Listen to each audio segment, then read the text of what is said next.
नमस्कार दोस्तों, स्वागत है आप सबका एक बार आपके अपने YouTube channel math study with me में। जो अपना सिलेबस चल रहा है नेवी एयरफोर्स का, उसके तहत हमने एक टॉपिक डिस्कस कर लिया था पहले, जो समुच्चय का था। उससे रिलेटेड जितने भी कंसेप्ट थे वो मैंने आपको क्लियर करवा लिए हैं। पिछले जो वीडियो है उनको एक बार जरूर देखिएगा।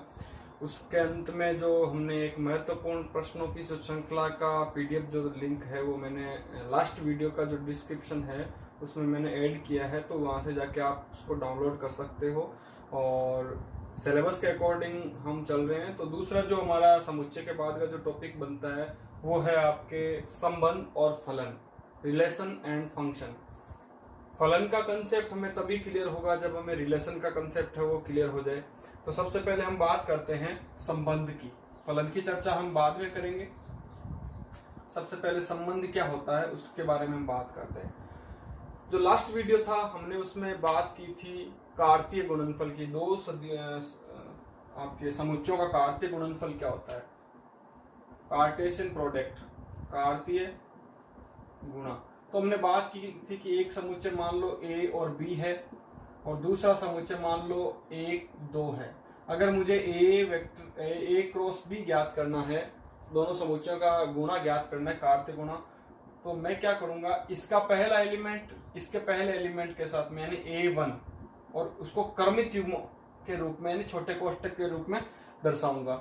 इसके बाद इसका दूसरा एलिमेंट के साथ यानी A2 और इसी प्रकार इसका दूसरा एलिमेंट B इसके पहले के साथ, दूसरा दूसरे के साथ। इस प्रकार मुझे एक समुच्चय मिलेगा। A क्रॉस B भी एक समुच्चय होता है। उसके अंतर्गत फर्क इतना ही है, समुच्चय के जो अवयव है उसके रूप में आपको क्रमित युग्मों को लिखना है। उन क्रमित युग्मों के जो प्रथम अवयव है वो आपके पहले समुच्चय से लिए जाएंगे, द्वितीय अवयव है वो आपके दूसरे समुच्चय से लिए जाएंगे। तो ये था कार्तीय गुणन। एक चीज और भी ध्यान में रखनी है आपको कि कार्तीय गुणन में अवयव है यहाँ पे 4। इसमें एलिमेंट थे Na में 2 अवयव थे, Nb में 2 अवयव थे। तो हमें पता है A क्रॉस B में आपके अवयव होंगे वो 2 × 2 यानी 4 अवयव होंगे। अर्थात हम कह सकते हैं कि A क्रॉस B का जो समुच्चय है उसमें टोटल अवयवों की संख्या है वो है 4। तो अगर अवयवों की संख्या 4 है तो इसके उप समुच्चय कितने हो सकते हैं, इसके A क्रॉस B के उप समुच्चयों की संख्या। तो हमने इससे पूर्व में एक फॉर्मूला पढ़ा था कि किसी भी समुच्चय के यदि में उप समुच्चय ज्ञात करने होते हैं तो 2 की घात में उसकी कोटि कितनी है, अर्थात उसमें कितने एलिमेंट है, तो 2 की घात 4, यहाँ पे 16 उप समुच्चय बन सकते हैं। ये चीज मैं इसलिए बता रहा हूं क्योंकि जब हम संबंध की परिभाषा पढ़ेंगे तो उसमें पहला कंसेप्ट ही यही आएगा कि समुच्चय A से समुच्चय B में, समुच्चय A से समुच्चय B में एक संबंध R इस प्रकार होगा कि R है वो आपके A क्रॉस B का सबसेट होगा। यानी जो संबंध R बनेगा वो आपके सबसेट होगा किसका, A क्रॉस B का, यानी इस गुणधर्म का पालन करेगा। अर्थात मैं कह सकता हूं कि A क्रॉस B के जितने भी उपसमुच्चय है वो सभी उप समुच्चय में अगर बात करें तो वो प्रत्येक एक संबंध को दर्शाएगा। अर्थात A क्रॉस B के जितने सबसेट, कितने सबसेट बन सकते हैं, 16। एक रिक्त बनेगा और बाकी जो बनेंगे अरिक्त, वो सभी के सभी एक संबंध को दर्शाएंगे। तो संबंध की परिभाषा क्या हो जाती है कि A और B अगर 2 अरिक्त समुच्चय है तो उनके जितने भी उप समुच्चय बनेंगे A क्रॉस B के जितने भी उप समुच्चय बनेंगे वो सभी है वो A से B में एक संबंध को दर्शाएंगे। तो अगर हम बात परिभाषा की करें संबंध की तो कुछ इस प्रकार इसकी परिभाषा होगी। A तथा B, यदि A तथा B 2 अरिक्त की बात इसलिए कर रहे हैं कि अगर इनमें से अगर कोई भी समुच्चय रिक्त हुआ तो A क्रॉस B भी रिक्त हो जाएगा। उस कंडीशन में उसका कोई सबसेट नहीं बनेगा फाई के अलावा। तो A तथा B 2 अरिक्त समुच्चय है तो A क्रॉस B का प्रत्येक उप समुच्चय A से B में एक संबंध को दर्शाएगा। ये है आपके संबंध की परिभाषा। अर्थात मैं कह सकता हूं कि ए से अगर कोई संबंध बी में परिभाषित है तो मैं इसको ऐसे दर्शा सकता हूं, या आर है संबंध ए से बी में, ऐसे भी दर्शा सकता हूं, या आर एक संबंध है ए से बी में। हिंदी में अगर मैं लिखना चाहूँ शाब्दिक भाषा में तो उस प्रकार भी मैं इसको लिख सकता हूं। तो एक चीज तो आपको ये याद रखनी है, और दूसरी चीज आपको क्या याद रखनी है, दूसरी चीज आपको ये याद रखनी है कि जो भी संबंध बनेगा, आर संबंध कई बन सकते हैं। यहाँ पे जो भी हमने एक चर्चा की थी क्वेश्चन पे 2 की पावर 4 यानी 16 संबंध बने थे, तो उन सभी संबंधों में R1, R2, R3, R16 वो सारे के सारे संबंध है वो किसके सबसेट हो सकते हैं, A क्रॉस B के। तो दूसरा नंबर कंडीशन आपको ये याद रखनी है। 3 नंबर आपको ये चीज याद रखनी है कि जो A क्रॉस B है, हम कह रहे हैं कि इसके सभी उपसमुच्चय, सभी उपसमुच्चय एक सेट, जो सभी उपसमुच्चय बनेंगे वो किसको दर्शाएंगे, एक संबंध को दर्शाएंगे।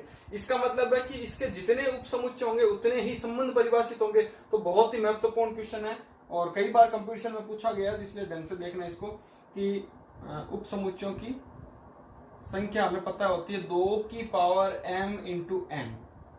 रीजन ये है m इंटू n का मतलब यहाँ पे ये है कि m जो अवयव है वो तो a के थे, n अवयव है b के थे। तो हमें पता है किसी की a क्रॉस b में जो अवयव होते हैं वो mn होते हैं, तो mn आ जाएगा यहाँ पे। और चूंकि उप समुच्चय की संख्या ज्ञात करने के लिए हमें घात के रूप में उसको लिखना पड़ेगा 2 की पावर mn। अब यहाँ पे एक चीज कि जितने उप समुच्चय है उतने ही इसके अंदर a क्रॉस b में अवयव होंगे। इसका मतलब a क्रॉस b में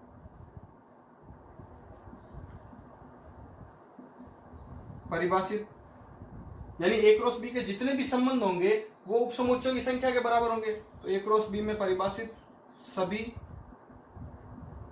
संबंधों की संख्या बराबर हो जाएगी उप समुच्चयों की संख्या यानी 2 की पावर mn। आपको याद है कि फाई और स्वयं ये दोनों किसी भी समुच्चय के उप समुच्चय होते हैं। तो मैं यहाँ एक चीज और कह सकता हूं कि ये जितने भी उप समुच्चय बनेंगे या संबंध बनेंगे उनमें एक संबंध ऐसा होगा जो रिक्त संबंध होगा। तो कई बार प्रश्न ऐसा भी पूछा जाता है कि अरिक्त संबंधों की संख्या, संबंधों की संख्या। जब बात अरिक्त संबंधों की आई है तो मुझे पता है एक संबंध रिक्त होता है, उसको मैं क्या कर दूंगा माइनस। ये कई बार क्वेश्चन पूछा जा चुका है नेवी एयरफोर्स और सेकंड ग्रेड के पेपर में भी, तो इसको थोड़ा सा याद रखना। आगे बढ़ते हैं हम। परिभाषा हो गई, थोड़ा इसके गुणधर्म भी हमने पढ़ लिए। अब इसके प्रकार देखते हैं हम।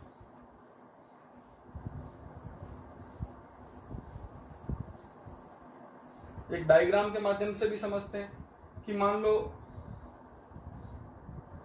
ये A है समुच्चय, इसके कुछ अवयव है A B C D और एक B है, इसके अंतर्गत 1 2 3 अवयव है।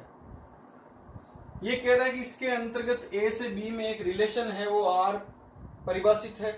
वो R होगा वो A क्रॉस B का सबसेट होगा। तो मैं सबसे पहले A क्रॉस B ज्ञात कर रहा हूं। यहाँ पे A क्रॉस B क्या हो सकता है, A1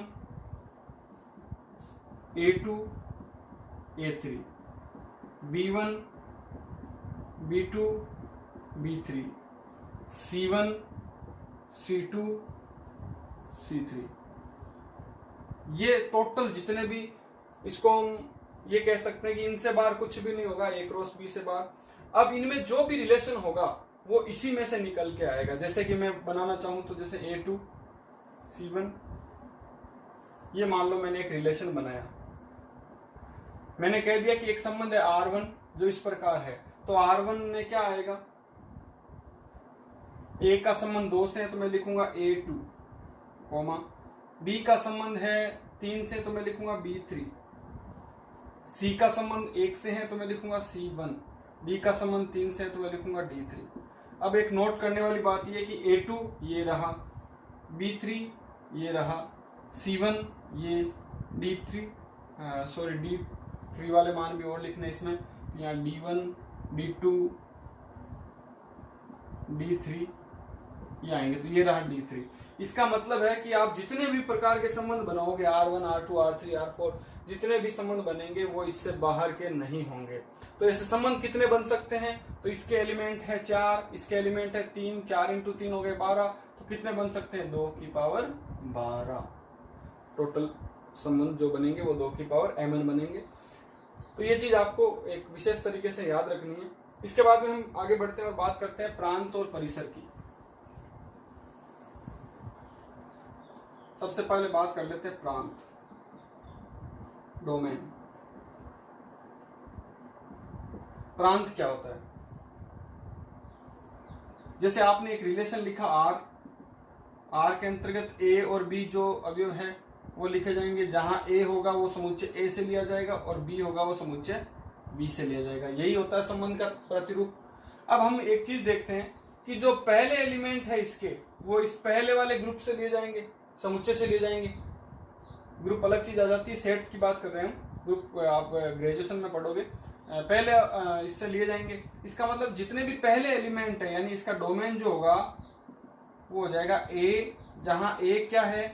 ए और बी का पहला एलिमेंट है। इसका मतलब है प्रांत के सदस्यों में कौन कौन से बिंदु शामिल किए जाएंगे? वो बिंदु जो क्रमित युग्मों का प्रथम अवयव है, उनका जो समुच्चय होगा वो प्रांत होगा। अर्थात हम कह सकते हैं कि इसके क्रमित युग्मों का प्रथम अवयव। तो इसके क्रमित युग्म क्या क्या बने थे हमारे पास? R1 के A2, B1, C1 और B3 है यहाँ पे। तो A, B, C, D, तो इसके प्रथम अवयव क्या हो जाएंगे? A, B, C, D। तो इसका प्रांत हो जाएगा A, B, C, D समुच्चय के रूप में। अब बात करते हैं परिसर की। रेंज, दायरा, कितना दायरा है? तो रेंज की बात करते हैं तो रेंज में वो अवयव आएंगे जो समुच्चय बी से लिए गए हो, अर्थात समुच्चय ए के वो अवयव जिनका संबंध समुच्चय बी के किसी अवयव से था, तो उन अवयवों का समुच्चय होगा वो रेंज परिसर में शामिल होगा। जैसे ए का संबंध 2 से है, तो ए तो लिया गया था इससे, तो ये तो प्रांत का सदस्य हो गया। तो कौन कौन से बचे? 2, 3, 1। इसका मतलब रेंज हो जाएगी बी, यानी सेकंड एलिमेंट आप ले रहे हो क्रमित युग्म का, इस प्रकार। तो ये हो जाएगा आपके परिसर। अर्थात संबंध आर के तहत या अंतर्गत समुच्चय ए के जिन अवयवों का बी से संबंध होगा, तो वो जिन अवयव अर्थात जिससे संबंध होगा, उन संबंध रखने वाले समुच्चयों का मतलब अवयवों का समुच्चय होगा, वो क्या कहलाएगा? परिसर कहलाएगा। इसके बाद बात करते हैं सहप्रांत। प्रांत हो गया पूरा का पूरा ए, सहप्रांत हो जाएगा पूरा का पूरा बी। कई बार क्या होता है, इसमें मान लो मैंने 4 लिखा जिसका किसी से संबंध है ही नहीं, तो परिसर में तो 3 अवयव शामिल होंगे, लेकिन सहप्रांत में वो अवयव भी शामिल करेंगे जिसका कोई रिलेशन है या नहीं है, यानी सारे संपूर्ण अवयवों को शामिल करेंगे, जिसमें पूरा का पूरा समुच्चय कौन सा आ जाएगा? आपके बी। एक चीज और ध्यान में रखनी है कि प्रांत है वो किससे लिया गया था? इससे। इसका मतलब जो प्रांत है, डोमेन है, वो हमेशा सबसेट किसका होगा? ए का, या बराबर भी होगा। और परिसर है जो रेंज है आर, ये किसका डोमेन होगा? बी का। तो ये आपको कुछ चीजें ध्यान में रखनी है। तो ये हो गया आपके इसके प्रांत और परिसर। अब बात करते हैं हम संबंधों के प्रकार की। पहले एक क्वेश्चन करके देख लेते हैं।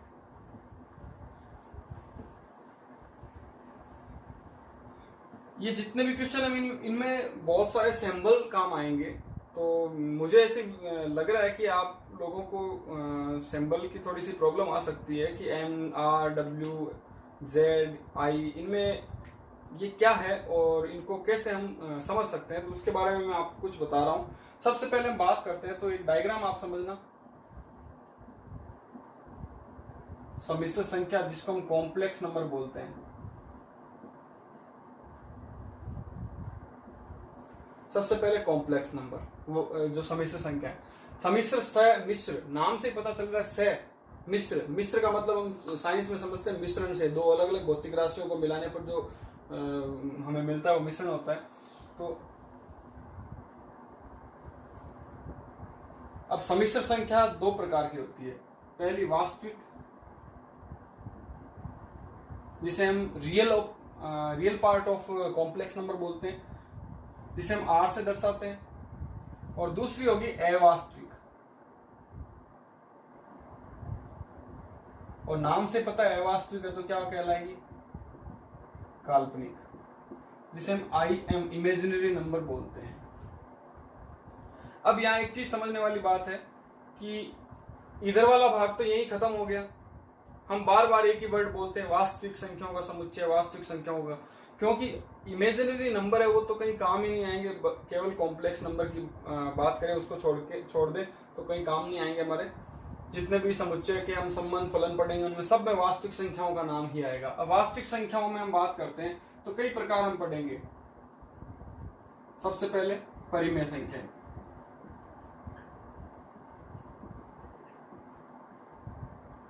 क्यू से व्यक्त करते हैं। हम 5 या 6 कक्षा के बाद में ये परिभाषा बार बार पढ़ते हैं कि जिन संख्याओं को हम P/Q के रूप में, जहां Q नॉट इक्वल टू 0 हो तो वो परिमेय संख्याएं कहलाती है। या हम ऐसे भी इसको बोल सकते हैं कि जिन मतलब संख्याओं का जो दशमलव प्रसार होता है वो अशांत आवर्ती या शांत हो, वो संख्या हम परिमेय संख्या कहते हैं। जैसे 1/3 दशमलव भाग जाता जाएगा 3.33, लेकिन वो शांत नहीं है, अशांत है लेकिन आवर्ती हो रही है। तो इसका मतलब है जिन संख्याओं का दशमलव प्रसार है वो शांत या अशांत आवर्ती हो, वो परिमेय संख्या कहलाती है। इसके बाद में 2 नंबर हम बात करेंगे अपरिमेय की।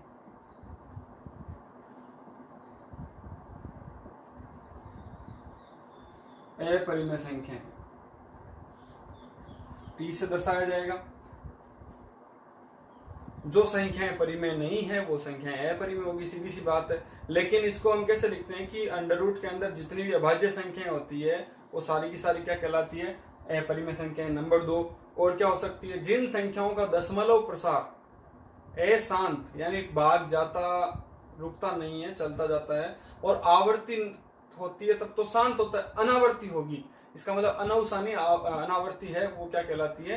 अपरिमेय संख्या। जैसे 22/7 को जब हम सरल करने जाते हैं तो उस कंडीशन में हमें जो वैल्यू निकल के आती है उसको इसीलिए हम पाई को अपरिमेय संख्या के रूप में डिफाइन करते हैं। उसके बाद में बात करते हैं पूर्णांकों की। इसको हम I इंटीजर नंबर या Z से भी व्यक्त कर सकते हैं। कई जगह Z से होगा, कई जगह I से होगा, तो एक ही बात है, वहां IM है, यहाँ I है केवल। पूर्णांक के बाद में हम बात करते हैं पूर्ण संख्याओं की, W।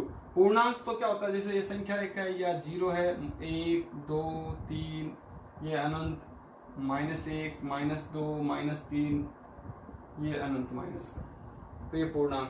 पूर्ण में क्या हो जाएगा कि ऋणात्मक जितनी भी संख्या इनको छोड़ दो आप। शुरुआत कहां से करनी है? आपको 0 से करनी है, और वही 1 2 3 और यहां से अनंत तक चलना है।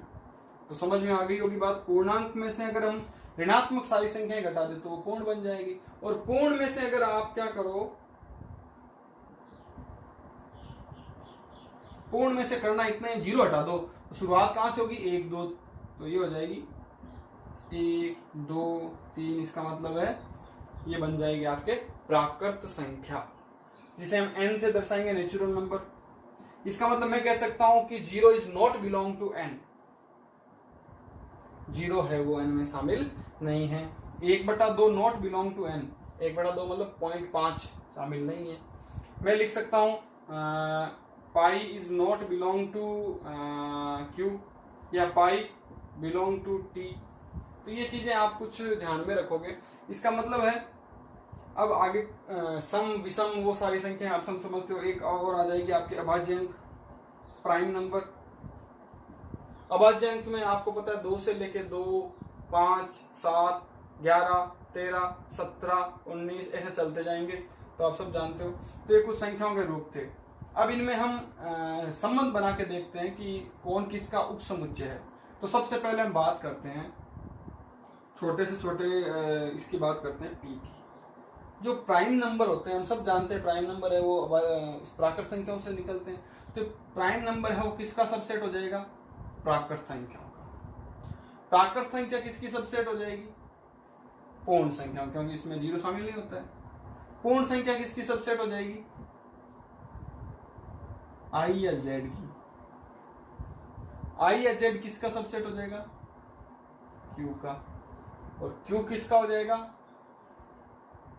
R का। R किसका होगा, C का। तो ये क्रम आपको याद रखना है। इस क्रम में आपको जो इस तरफ आ रहा है वो सबसे छोटा होगा, जो उस तरफ आ रहा है वो सबसे बड़ा होगा। समिश्र संख्याओं के बाद कोई संख्या होती नहीं है। तो ये सारी आपके नॉर्मल जानकारी थी जो मैंने आपको बता दी है। इसके बाद में हम बात करते हैं आगे के हमारे टॉपिक की।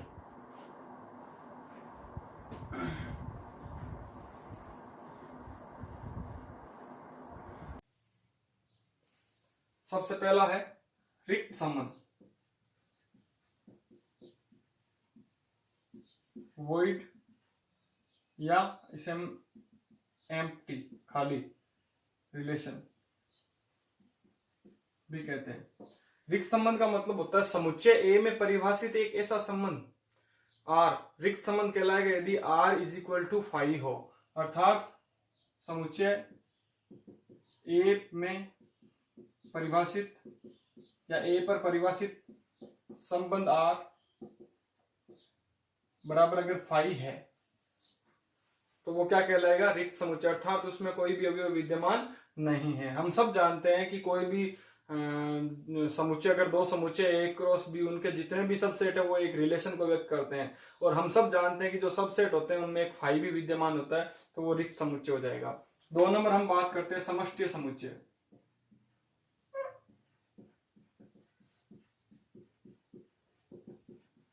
यूनिवर्सल रिलेशन, समष्टि समुच्चय। कोई भी समुच्चय होता है उसके 2 सबसेट तो हमेशा विद्यमान रहेंगे। एक होगा फाई, जिन्हें विषम उप समुच्चय कहते हैं, एक फाई और एक स्वयं।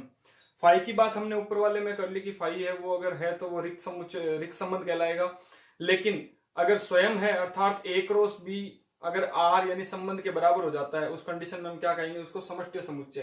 क्योंकि हम जानते हैं आर जो होता है वो सबसेट किसका होता है, ए क्रॉस बी का। यानी ए क्रॉस बी के सारे अवयव अगर ले लिए जाए तो उस कंडीशन में आर और ए क्रॉस बी बराबर हो जाएगा। इसका मतलब हो गया यदि आर का मान है वो ए क्रॉस बी के बराबर हो जाता है, उस कंडीशन में जो संबंध बनेगा वो आपके समष्टीय या यूनिवर्सल रिलेशन है वो बनेगा। 3 नंबर हम बात करते हैं, आपको ये कंडीशंस याद रखनी है। जब ये कंडीशंस आपको अगर याद रहेगी, इन कंडीशन को आप याद रखोगे तो एग्जाम में सीधे सीधे पूछे जाएंगे कि एक समष्टि संबंध क्या कहलाएगा या यूनिवर्सल रिलेशन है वो क्या होगा, उसकी डेफिनेशन क्या होगी। उसके बाद में 4 ऑप्शन होंगे, उनमें हमें एक ऑप्शन ये मिलेगा। 3 नंबर हम बात करते हैं तत्समक संबंध। तत्सम, स्वयं के जैसा, अर्थात एक ऐसा संबंध यानी समुच्चय ए में परिभाषित एक ऐसा संबंध आर जिसके अंतर्गत ए का संबंध स्वयं ए से, यानी प्रत्येक अवयव केवल और केवल स्वयं से, केवल और केवल नाम ले रहा हूं मैं यहाँ पे, और इसका मतलब होता है अपने से ही संबंधित है, किसी अन्य से नहीं है। अर्थात मैं इसे लिख सकता हूं A belong to R for all A जो है वो किससे बिलोंग करेगा, समुच्चय से। तो ये आपके तत्समक संबंध बन जाता है, जिसे हम आई से व्यक्त करते हैं, आई से व्यक्त करते हैं। इसके बाद में हम बात करेंगे 4 नंबर प्रतिलोम संबंध।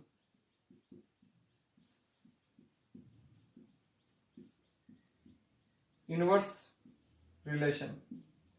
प्रतिलोम, नाम से ही पता चल रहा है उल्टा, प्रतिलोम, व्युत्क्रम, अर्थात ए से बी में परिभाषित यदि कोई संबंध आर है तो आर का प्रतिलोम आर इनवर्स होगा, वो बी से ए में परिभाषित होगा। तो इसको हम कह सकते हैं कि आर इनवर्स बराबर होता है बी ए, और ये बी ए कहां से लिया गया है, जहां ए बी है वो आर से बिलोंग करता है। इसका मतलब है आर का जो भी मान है उसका व्युत्क्रम हम ज्ञात करेंगे तो वो आर इनवर्स मिलेगा। अर्थात अगर आर क्रमिक युग्मों का एक समुच्चय तो उन सभी क्रमिक युग्मों का क्रम बदल दीजिए तो आपको आर की जगह आर इनवर्स मिल जाएगा। तो कहने का मतलब है जैसे अगर हम बात करें आर एक संबंध लेकर समुच्चय ए जिसमें 1 2 3 अवयव है और आर इस प्रकार है 1 1 1 2 1 3 2 1 2 2 2 3 3 1 3 2 3 3। मुझे आर इनवर्स ज्ञात करना है, तो मैं क्या करूंगा, जितने भी पद हैं उनको व्युत्क्रम उल्टा कर दूंगा, 1 1 2 1 3 1 1 2। इस प्रकार मैं सभी क्रमों को उल्टे क्रम में लिख दूंगा, क्रमित युग्मों को। और यहां अगर हम इसकी बात करें आर की, तो इसके प्रांत होंगे वो प्रथम अवयव हो जाएंगे और परिसर होंगे वो द्वितीय अवयव हो जाएंगे। लेकिन जब इसकी बात करते हैं आर इनवर्स की, तो हमें पता है जब हमने क्रमित युग्मों को चेंज कर दिया, बदल दिया, तो जो उसमें परिसर था वो इसमें बन गया प्रांत, जो उसमें प्रांत था वो इसमें बन गया परिसर। तो हम कह सकते हैं कि प्रतिलोम संबंध का जो प्रांत होगा वो तो बन जाएगा बी, और बी क्या है, ए और बी बिलोंग टू आर, और परिसर क्या बन जाएगा, ए, जहां ए और बी बिलोंग टू, यहां आप ऐसे भी लिख सकते हो B A belong to R inverse. तो ये प्रांत और परिसर दोनों बदल गए। आपको याद होगा संबंध की बात की थी तब ए जो था वो प्रांत का पार्ट था और बी था परिसर का, लेकिन यहाँ पे चेंज हो गया। अब अगली बात हम करते हैं स्वतुल्य संबंध की। आई थिंक 5 नंबर होगा स्वतुल्य संबंध।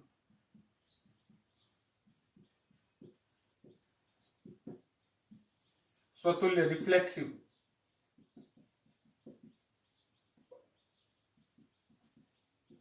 रिलेशन। स्वतुल्य, स्वयं से तुलना करनी है हमें, अर्थात समुच्चय ए में परिभाषित एक संबंध आर स्वतुल्य संबंध कहलाता है यदि आर के अंतर्गत ए का प्रत्येक अवयव स्वयं से संबंधित हो।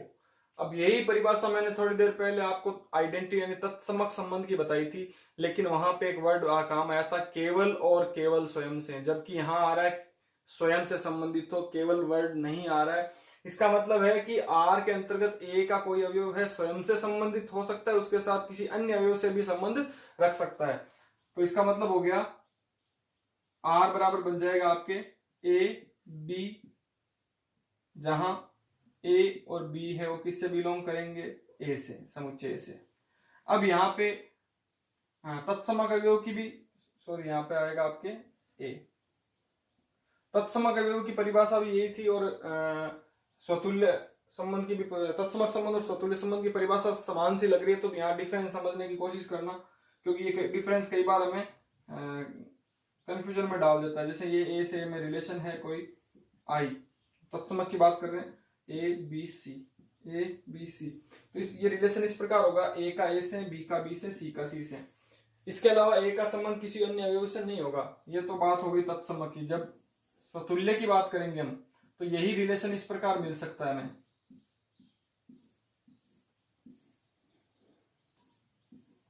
स्वयं से तो होगा, इसके साथ किसी अन्य अवयव से भी हो सकता है। अर्थात हम ये भी कह सकते हैं कि प्रत्येक तत्समक संबंध एक स्वतुल्य संबंध होता है, प्रत्येक तत्समक संबंध एक स्वतुल्य संबंध होता है, परंतु प्रत्येक स्वतुल्य संबंध तत्समक संबंध हो यह आवश्यक नहीं है। अब बात करते हैं इसके कुछ उदाहरण की। तो सबसे पहले एक विशेष उदाहरण जो कई बार पूछा जाता है कि समतल में स्थित एक रेखाओं का समुच्चय है, उसमें एक संबंध आर इस प्रकार परिभाषित है कि रेखा L1 है वो L2 के समांतर है। अब हमें पता है कि कोई भी रेखा स्वयं के समांतर होती है, इसका मतलब हम कह सकते हैं कि एक स्वतुल्य संबंध है। आपको तुलना जो करनी है स्वयं से करनी है, अर्थात जो अवयव आप ले रहे हो उसी की तुलना उसी से करनी है। अगर तुलना हो जाती है तो वो स्वतुल्य संबंध है, अन्यथा नहीं है। जैसे मैं अगर कहूं प्राकृत संख्याओं के एक समुच्चय में एक संबंध इस प्रकार है ए आर बी, कि ए है वो बी से छोटा है। आपको करना इतना ही है, बी को हटा दो, बी की जगह भी ए रख के देखो, अगर ये चिन्ह सही संतुलित होता है तब तो स्वतुल्य है, अन्यथा नहीं है। तो मैं क्या करता हूं, बी को हटा के यहाँ ए लिख देता हूं दोनों जगह। तो क्या ए से छोटा हो सकता है? कभी भी नहीं हो सकता, क्योंकि कोई भी राशि स्वयं के बराबर होती है, कभी भी छोटी या बड़ी नहीं होती है। इसका मतलब है ये स्वतुल्य संबंध नहीं है। एक और बात करते हैं, रेखा L1 है वो लंबवत है L2 पे, L1 लंबवत L2 पे। अगर इसको देखें तो आप L2 को हटा दो, वहां पे L1 लिख दो दोनों जगह, L1 L1। अब इसको पढ़ने की कोशिश करो कि L1 लंबवत है L2 पे, क्या कोई भी रेखा स्वयं पर लंबवत हो सकती है? नहीं हो सकती, केवल और केवल समानांतर हो सकती है, इसके अलावा कुछ भी नहीं। तो ये गलत है यहाँ पे कथन। तो ये कुछ उदाहरण थे, कई बार पूछे जाते हैं। अब बात करते हैं अगले संबंध की, सममित संबंध 6 नंबर।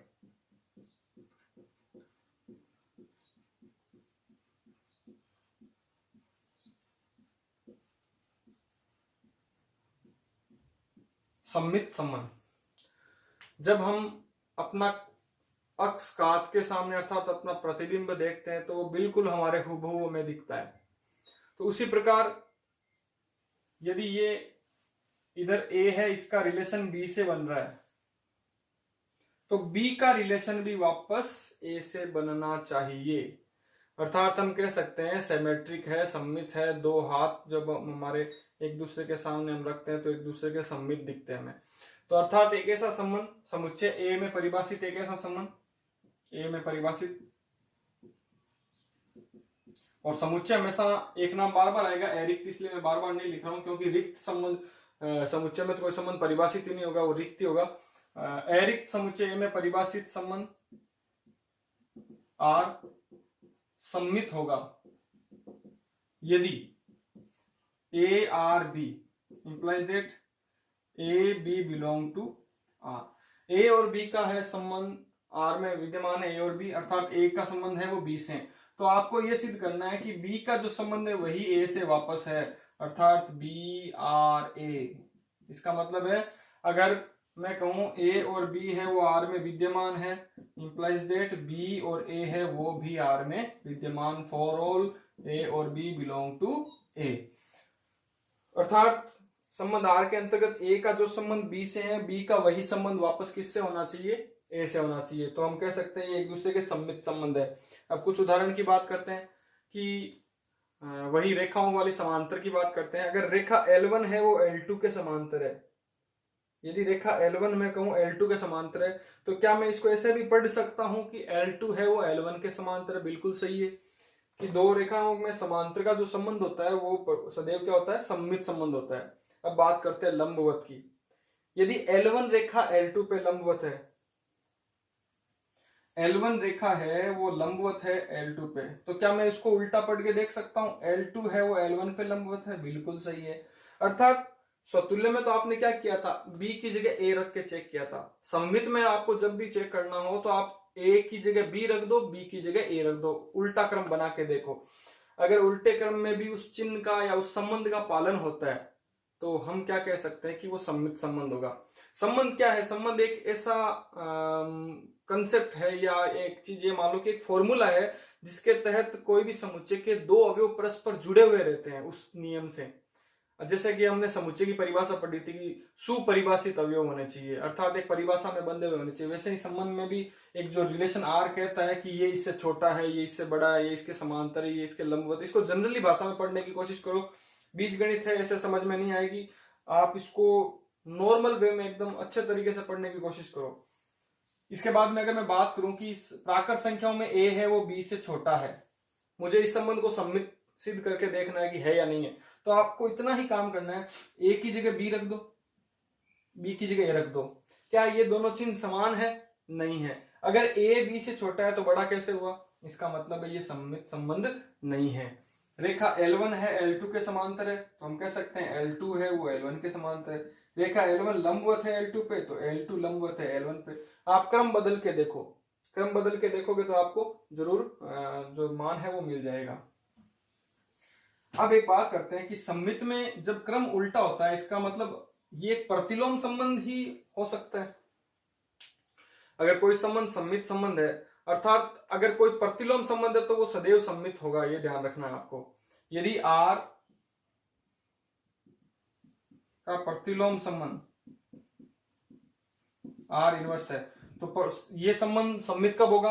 R बराबर R इनवर्स, यानी सममित संबंध की शर्त होती है ये R है वो R इनवर्स, यानी अपने स्वयं के प्रतिलोम संबंध के बराबर होता है। इसके बाद में हम अगला संबंध लेते हैं, संक्रामक संबंध। इससे पहले हमने पढ़ा था स्वतुल्य। अब बारी आती है संक्रामक।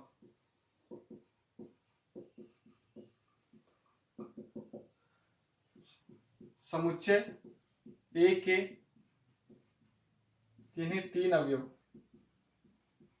ए, बी और सी के लिए।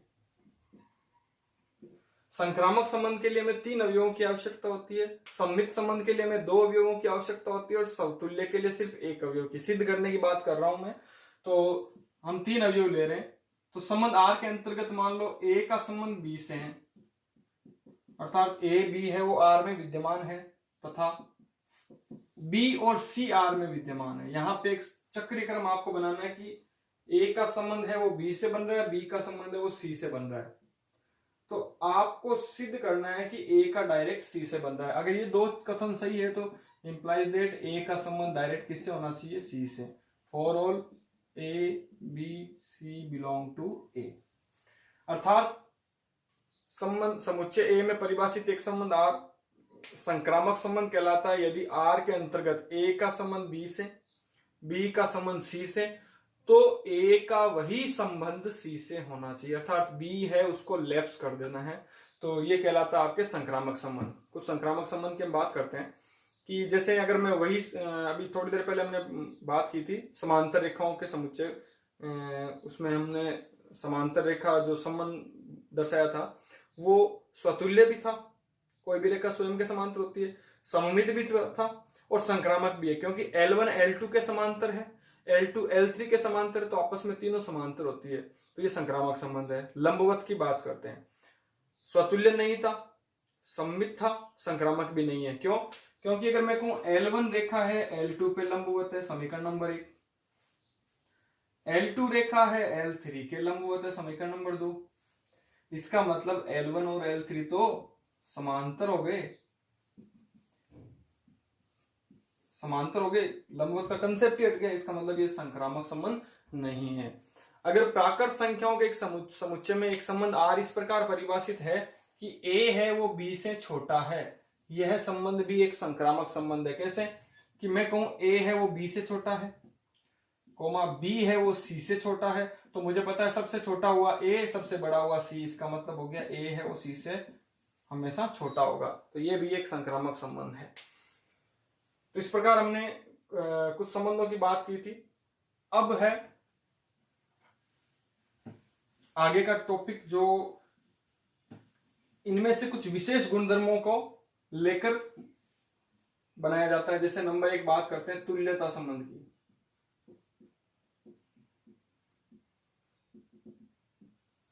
तुल्यता संबंध, अगर तुल्यता संबंध की बात करें तो समुच्चय ए में परिभाषित या ए पर परिभाषित, पर भी लिखा हुआ सकता है, परिभाषित कोई संबंध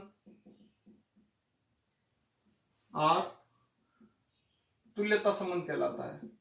तुल्यता संबंध कहलाता है यदि आर नंबर 1 स्वतुल्य हो, अर्थात परिभाषा क्या थी? A belong to R, for all A है वो आर, ए है वो ए का सदस्य है। 2 नंबर सममित हो, अर्थात A B belong to R implies that B A belong to R, for all A और बी है वो ए के सदस्य हो। 3 नंबर हम बात करते हैं संक्रामक हो, अर्थात A B belong to R, comma B C belong to R implies that A C belong to R, for all A B C belong to A. अगर ये तीनों गुणधर्मों का एक साथ पालन होता है तो वो संबंध कहलाता है तुल्यता संबंध। अभी हमने पहले बात की थी कि समतल में विद्यमान रेखाओं का एक समुच्चय, उसमें समांतर का जो संबंध है वो एक तुल्यता संबंध है, अर्थात समांतर, समरूप, सर्वांगसम, बराबर, लेस देन यानी छोटा या बराबर, बड़ा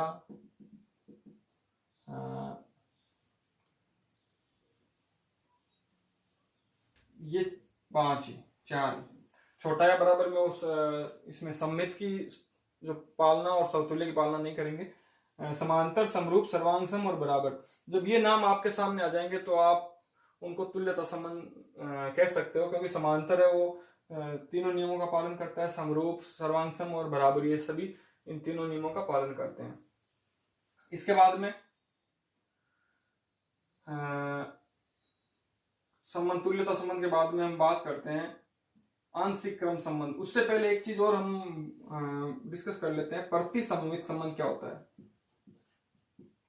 प्रतिसंवित संबंध, सम्मित संबंध हमने पढ़ा था, तो सम्मित संबंध की परिभाषा थी कि A B belong to R, comma B C belong B A belong to R. अगर ए बी का संबंध है वो आर में है तो बी ए का भी आर में होना चाहिए। ये थी सम्मित की परिभाषा।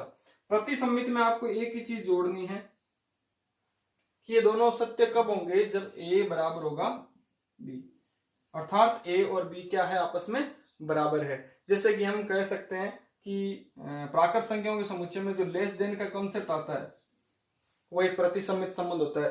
भाई ए बी से छोटा है या बी ए से छोटा है, ये कब हो सकता है, जब दोनों बराबर होंगे, ए और बी बराबर होंगे। या हम कह सकते हैं कि ए है वो बी का सबसेट है, ये एक मान लो संबंध है उपसमुच्चय का, तो ए बी का उपसमुच्चय है, कोमा बी ए का उपसमुच्चय है। ये दोनों कथन तो तभी सत्य हो सकते हैं जब ए और बी दोनों क्या आएंगे, आपस में बराबर आएंगे, तो ये दोनों प्रतिसम्मित संबंध है। तो सम्मित संबंध की एक आगे की और कड़ी हमें जोड़नी है कि ए और बी की कंडीशन है वो बराबर होनी चाहिए। अब हम बात करते हैं अगले टॉपिक की ओर,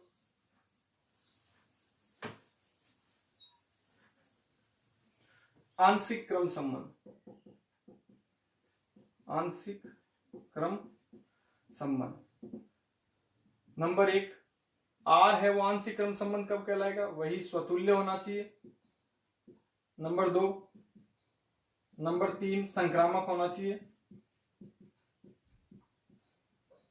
अब यहां पे स्वतुल्य और संक्रामक ये तुल्यता संबंध में भी थे, लेकिन यहां पे जो बीच में नाम था सम्मित, उसकी जगह नाम आ जाएगा प्रतिसम्मित संबंध।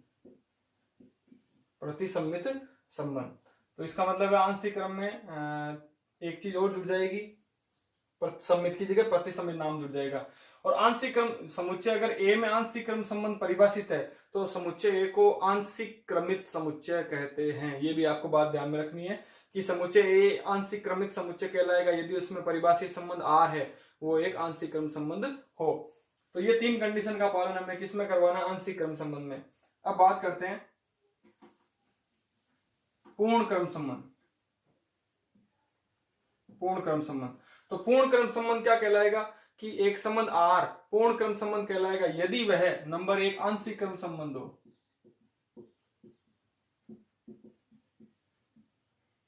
अर्थात स्वतुल्य, प्रतिसम्मित और संक्रामक हो। पहली कंडीशन तो ये। और दूसरी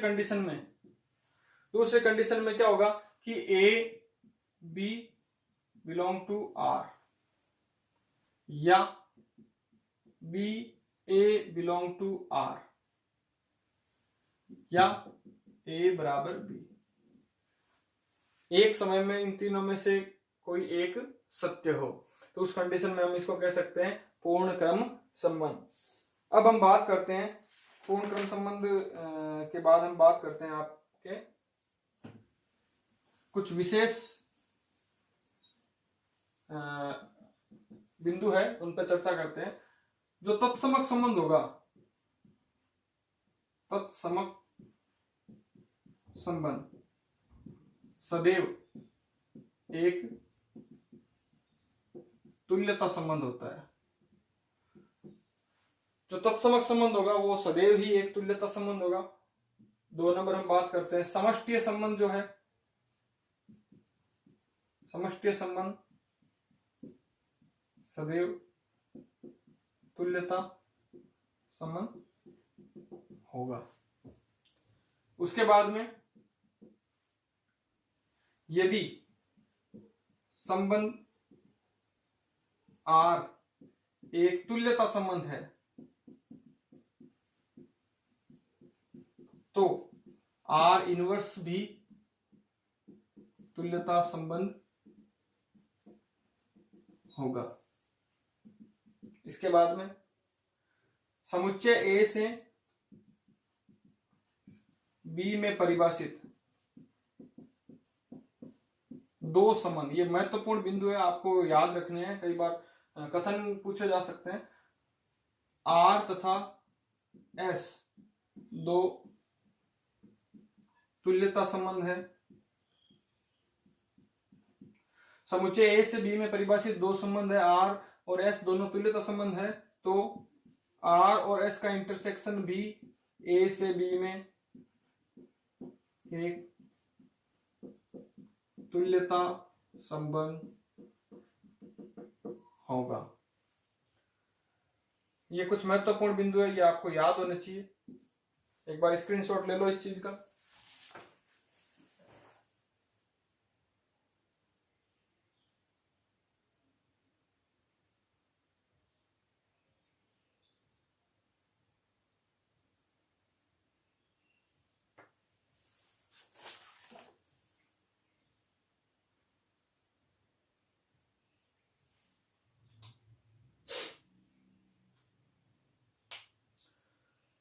यहाँ इंटरसेक्शन की बात कर रहे हैं जो सर्वनिष्ठ को दर्शाता है। अगर हम यूनियन की बात करें तो आर और एस का यूनियन है वो तुल्यता संबंध हो ये आवश्यक नहीं है, क्योंकि कुछ एलिमेंट हमें ऐसे भी मिल सकते हैं जो तुल्यता की शर्त का पालन ना करें। तो ये थे आपके संबंधों के प्रकार और कुछ विशेष स्थितियां।